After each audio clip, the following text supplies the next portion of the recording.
covering the community, the people, events, and issues of Georgia, Carolina. This is the Means Report. Now, from the studios of WJBF News Channel 6 in Television Park in downtown Augusta, here's Brad Means. Hello, everybody, and thanks for joining us for the Means Report here on Channel 6. We appreciate it so much. Back now for week 3 in our new home. It's starting to feel really comfortable here, no longer on RTV. We're settling in to life on WJBF's primary channel, and we appreciate you tuning in. The numbers growing by the week. We see that, and we're grateful to you. We're also grateful to talk to a local law enforcement leader about some issues that have been going on not only in Augusta but also the greater Aiken area, and they're issues really that you would find in any town in the United States. Crime issues ranging from murder to car break-ins to home invasions. We want to find out what's being done locally about it, also what you can be encouraged to do to help fight crime in your community. And we want to welcome back to the Means Report Scott Peebles. He's a captain with the Richmond County Sheriff's Office. And Captain Peebles, thank you so much for being with us. Thanks for having us. Thanks for giving us the opportunity to get in touch with the community and informing them about what's going on with us. Absolutely. Thank you. It's our pleasure. And I want to talk to you first of all about the worst stuff, the murders. At last check, 30 murders so far in 2010. How those numbers compare to years in your recent memory, and what you think about that rate? You know, we normally brace for anywhere between 20 to 35 murders. Sometimes we have more, sometimes we have less, but murders are things that we can't predict, and so we're not able to really prepare for the numbers, and sometimes they come and you'll have 3 or 4 in a week, and then sometimes you won't have any for 2 months. And unfortunately here recently we've had a pretty good run on them, and we've had to make some personnel moves and adjust, and they've had us pretty stretched out, there's no doubt about it. But we have been fortunate that we've stayed on top of them, and we've made a lot of arrests, and we think they're solid arrests. So so far we're able to keep up. I will say this about crime in Richmond County. Not too long after a crime is committed, you all catch the person who is suspected of being responsible for it. Do you think that quick response by your sheriff's office sends a message to would-be criminals maybe to not go and do it because they're going to get caught? We hope so.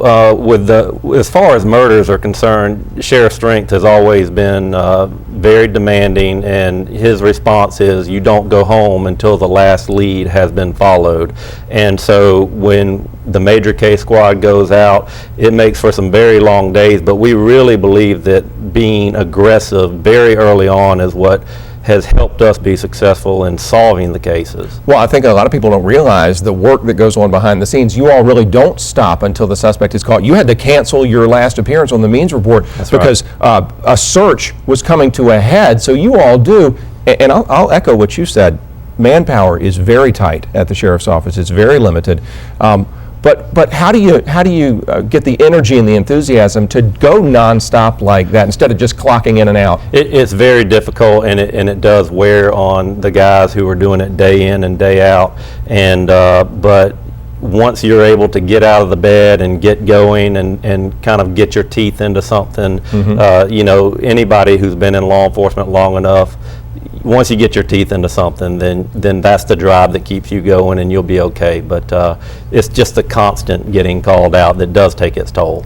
Captain Peebles, take us behind the scenes of this most recent high-profile crime involving Franklin Wright. Franklin Wright, a man accused of killing 2 women in Aiken County and accused of beating a woman nearly to death in Richmond County at a convenience store.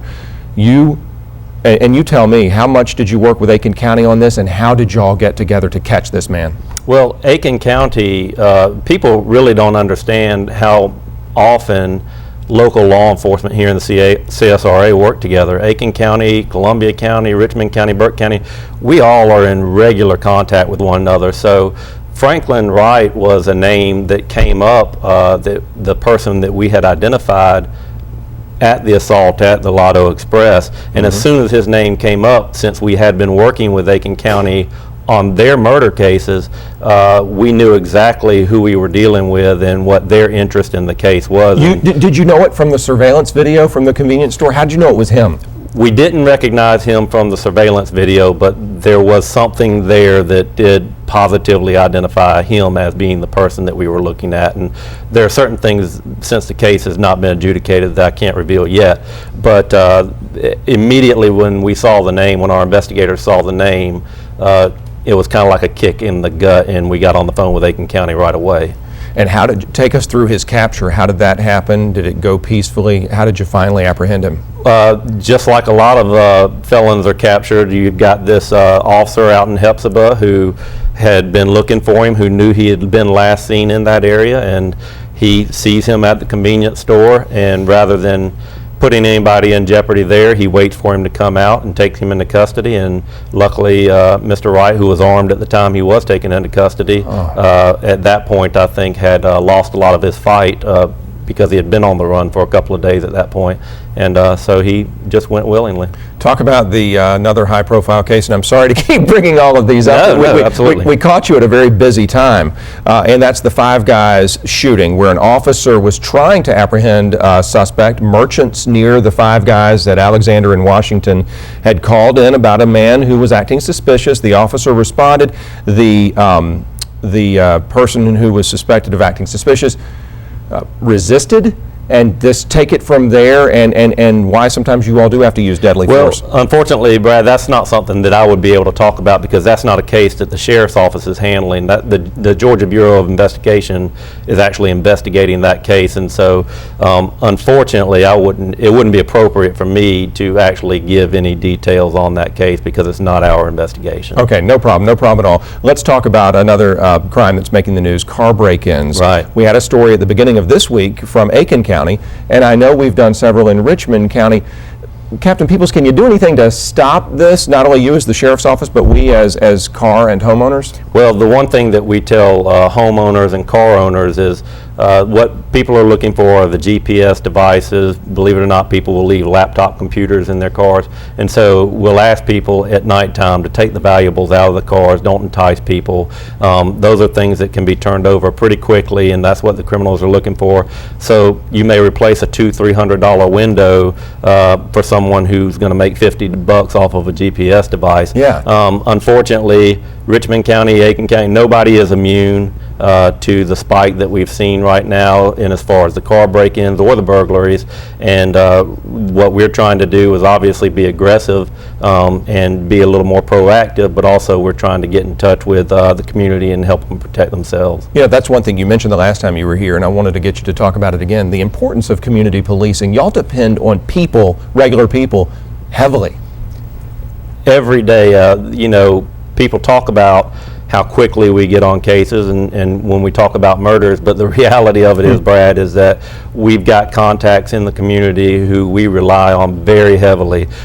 We are not you know, clairvoyant, and we can't just make something out of nothing. We rely on those phone calls to point us in the right direction, and without them we would be nowhere. So we really treasure those relationships. Well, I wanted to ask you this, because a lot of people have asked me on the car break-ins.